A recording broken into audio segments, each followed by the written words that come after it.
मैं कितना ही लॉजिकल इंसान हूं, कर्मों से चलने वाला इंसान हूं, बुरी नजर को कभी भी नकारूंगा नहीं, क्योंकि मैंने खुद ये चीज होते हुए देखी है। एक बार नहीं, 10 से 20 बार होते हुए देखी है।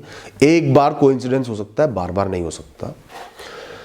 लेकिन इसका जस्टिफिकेशन ये है, मुझे याद है जब मैंने जॉब ज्वाइन करी, उसके बाद सबसे पहली जब गाड़ी खरीदी, छोटी गाड़ी थी, मुझे एक बड़ा शौक चढ़ा अपने रिलेटिव्स को, जिनको मैं प्रेम करता था, उनको बताने का। तो मैंने एक इंसान को बताया, उनके पास मिलने गया था, उनको बताया देखो मैंने नई गाड़ी ली अपनी मेहनत से। तो उन्होंने पता है मुझसे क्या कहा? अच्छा वो वाली गाड़ी ली है, वो तो बहुत हल्की है, लेकिन बेटा उसके इंजन में तो ताकत ही नहीं है। चलो कोई बात नहीं, ली तो सही। उनकी बात सुन के मेरे मन में बहुत दुख पहुंचा।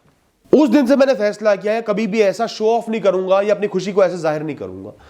जब मैं जाता तो वो अपने आप देख लेते गाड़ी को, नहीं देखते तो क्या फर्क पड़ रहा है, मैंने अपने लिए लिए, उनके लिए थोड़ी लिए। भैया प्लीज इस विषय पर वीडियो बनाइए कि हमें अपनी अच्छी खबरें, अपनी न्यूज़ दूसरों से शेयर करनी चाहिए, दूसरों को बतानी चाहिए या अपने तक ही रखनी चाहिए। मेरा मतलब ये है कि क्या लोगों की नकारात्मक सोच हमारे प्रति, उनकी बुरी नज़र हम पर असर कर सकती है, हमारे भविष्य पर असर कर सकती है, उसे बुरा बना सकती है, हमारा नुकसान कर सकती है। जो अच्छा होना है वो खराब हो जाएगा। बहुत अच्छा प्रश्न है, बहुत ज़रूरी है समझने के लिए। किसी से अपनी जीवन की अच्छाई शेयर करो, कुछ अच्छा होने वाला है, कुछ अच्छा हो गया है, ज़्यादातर लोग उसे शो ऑफ मानेंगे। हमें जला रहा है, हमें चिढ़ा रहा है, हमें कम दिखा रहा है। कुछ लोग तुरंत कंपैरिजन में लग जाएंगे, मेरे जीवन में दुख ही दुख है, ईश्वर ने एक सुख नहीं दिया आज तक। आराम से सोफे पे बैठकर समोसा खाते हुए बात बोल रहे हैं, और उस बेचारे ने 10 साल की मेहनत के बाद एक स्कूटर खरीद लिया तो उसको सुखी बता रहे हैं। देखो इसके जीवन में तो खुशियां ही खुशियां हैं, नई नई चीजें ला रहा है, हम पुरानी गाड़ी में घूम रहे हैं, इसने ब्रांड न्यू स्कूटर ले लिया, वो भी इलेक्ट्रिक ले लिया, खर्चा भी बचेगा। कुछ लोग तुम्हारे जीवन की अच्छाई का सारा क्रेडिट तुम्हारे भाग्य को दे देंगे। ये तो बड़ा मूर्ख इंसान है, इसकी बस की कुछ ना है, भाग्य का खा रहा है, भाग्य ने इसको लाके दे दी सफलता। कोई फायदा मिला ऐसे लोगों को बताने का? उनके मुंह पे की हुई एक छोटी सी तारीफ से तुम खुश हो गए, तुम्हारा जीवन बन गया। Let your success speak for itself. आपकी सफलता अपने आप लोगों के सामने आपके गुणगान करेगी, पर उसकी भी आप कामना मत करो। सफलता का आनंद तो आपको लेना है ना, उन लोगों को थोड़ी लेना है, वो क्यों खुश होंगे। और दोस्तों, जब तक कोई भी काम पूरा नहीं हो जाता, उसके बीच में उसकी सफलता का गुणगान करना, बताना कि मैं सफल होने वाला हूं, ये चीज सही चल रही है, किसी भी अधूरे काम का डिंडोरा पीटना आपका मोमेंटम खत्म कर देता है। आप जीत के करीब हो, बहुत नजदीक हो, आगे बड़े चले जा रहे हो, बहुत सारी चीजें सही काम कर रही हैं, पर जैसे ही आपको एहसास हो गया मैं जीतने वाला हूं, लोगों को बताने के चक्कर में उसी समय आप खड़े हो जाते हो, अटक जाते हो, मोमेंटम टूट जाता है। आपका सारा ध्यान डर पे चले जाता है, ना हारने के, मुझे हारना नहीं है। मन पे एक प्रेशर बन जाता है, घबराहट पैदा हो जाती है, तो दबाव सफल होने का नहीं बनता, फेल ना होने का बन जाता है, और गलतियां करने की गुंजाइश बढ़ती चली जाती है। आपके दिमाग में जो ऑटोमेशन हो रहा है ना, जो आपका सबकॉन्शियस माइंड अपने आप चीजों को हैंडल कर रहा है, बिना आपके सोचे भी 10 काम कर रहे हो एक साथ, क्योंकि इतनी दूर से यात्रा तय करके आए हो, इतना एक्सपीरियंस मिला है, वो सब रुक जाता है, आप धीमे पड़ जाते हो और गलती के चांस बढ़ते चले जाते हैं। अगर हम लोगों की नजर को एक्सप्लेन करें ना, तो एक बहुत ही लॉजिकल एक्सप्लेनेशन है। तो अपना मोमेंटम इन सब बेकार की बातों से मत तोड़ो, सारा ध्यान अपने काम पर, सारी लगन अपने काम पर लगा दो, उस अच्छाई पर लगा दो।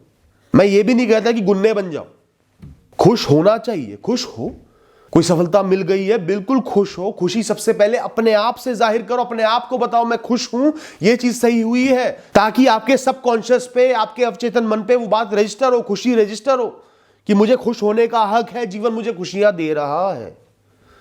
उसके बाद उस खुशी को ईश्वर से जाहिर करो, हे ईश्वर आपका बहुत बहुत शुक्रिया अदा करता हूं कि कोई अड़चन नहीं आई और मुझे ये सफलता मिल गई, ये खुशी मिल गई, सब कुछ आप ही का दिया हुआ है, एक क्षण में आप छीन सकते तो भी नहीं छीना, मुझे खुशी दे दी, आपका बहुत बहुत शुक्रिया।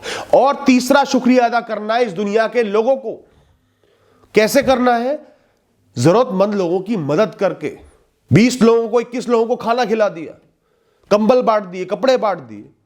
उसके बाद आता है उन लोगों का नंबर जो आपके बहुत नजदीक है, जो आपसे सच्चा प्रेम करते हैं, उनसे शेयर करो और बात खत्म, चैप्टर खत्म, आगे बढ़ो। बाकियों को तुम्हारी सफलता का और खुशी का खुद पता चलना चाहिए। तुम्हारे बताने से तुम छोटे हो जाओगे, खुद पता चलेगा तो जो मर्जी हो, तुम्हें क्या फर्क पड़ रहा है। जब भी बहुत संघर्ष के बाद हमें थोड़ी सी भी सफलता मिलती है, कुछ पॉजिटिव होता है, हमारा मन बेचैन हो जाता है जाहिर करने को कि लोगों से बताऊं। लेकिन ध्यान रखना, बंद मुट्ठी लाख की, खुल गई तो खाक की। अपनी परेशानियां भी नहीं बतानी, छोटी सफलताएं भी नहीं बतानी। लेट पीपल गेस, लोगों को गेस करने दो, सोचने दो क्या हुआ क्या नहीं हुआ इसके साथ। आपका व्यक्तित्व हमेशा थोड़ा सा रहस्यमयी होना चाहिए। जीवन में बहुत संघर्ष चल रहे हैं तो भी लोगों से मुस्कुराकर मिल रहे हो, हंस रहे हो, मजाक कर रहे हो, वो सोचेंगे यार ये तो बहुत परेशान लग रहा था, ये तो इतनी परेशानियां फेस कर रहा है, फिर भी खुश है। और बहुत सफलता मिल गई तो भी शालीनता से नॉर्मल होके जी रहे हो, नॉर्मल कपड़े पहन के आ रहे हो, यार ये तो बड़ा अलग से जीता है यार। कोशिश करो कि लोग हमेशा तुम्हें पढ़ने की कोशिश करते रहे कि ये चीज क्या है। अब रही बात नजर लगने की, तो मैं नजर को कभी भी डिनाई नहीं कर सकता। मैं कितना ही लॉजिकल इंसान हूं, कर्मों से चलने वाला इंसान हूं, बुरी नजर को कभी भी नकारूंगा नहीं, क्योंकि मैंने खुद ये चीज होते हुए देखी है। एक बार नहीं, 10 से 20 बार होते हुए देखी है। एक बार कोइंसिडेंस हो सकता है, बार बार नहीं हो सकता। लेकिन इसका जस्टिफिकेशन ये है कि अगर उनकी नजर खराब भी है, उनके देखने से ब्रह्मांड आपके खिलाफ काम करना शुरू कर देता है, आपके बनते काम बिगड़ जाते हैं, तो वो सिर्फ आपका निमित्त बने, आपको कर्म दंड मिलने का, प्रारब्धों का वो निमित्त बने। कोई पुराने बुरे कर्म थे, वो आगे आने थे, इस वजह से उन्होंने देख लिया आपके अच्छे कामों को, या आपने खुद बोल दिया उनको बड़ा दुख हुआ मन में और ब्रह्मांड आपके खिलाफ हो गया, आपका नुकसान हो गया। तो जैसे कोई डायरेक्टली आपका बुरा करता है ना और निमित्त बन जाता है आपको बुराई मिलने का, वैसे वो इनडायरेक्टली निमित्त बन गए। तो इस वजह से ना उनसे नफरत करनी, ना आपको कॉन्शियस हो जाना कि जब जीवन में बुराई आनी है, प्रारब्ध आने हैं, कर्म आगे आने हैं, कोई ना कोई निमित्त बन जाता है। पर थोड़ा सा समझदार बन के जी लो कि एक इंसान की अगर नजर ऐसी है या ऐसा हो रहा है, पता नहीं किस कारण से हो रहा है, पर ऐसा हो रहा है, तो नहीं शेयर करता यार। मैं उसको जज क्यों करूं, डरूं क्यों, घबराऊं क्यों, उससे शेयर नहीं करता, बात खत्म। तो हर चीज का, हर बुराई का जिम्मेदार कहीं ना कहीं खुद को मान लो। मेरे ही कोई पुराने कर्म रहे होंगे, एक्सेप्टेंस आ जाएगी, नफरत का भाव पैदा नहीं होगा। मेरा ही था, हो गया, खत्म हो गया, अब मुझे आगे बढ़ना है।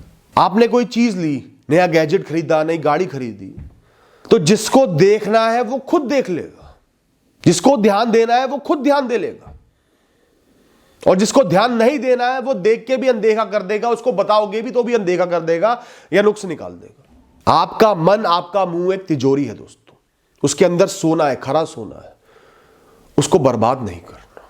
Thank you and all the best.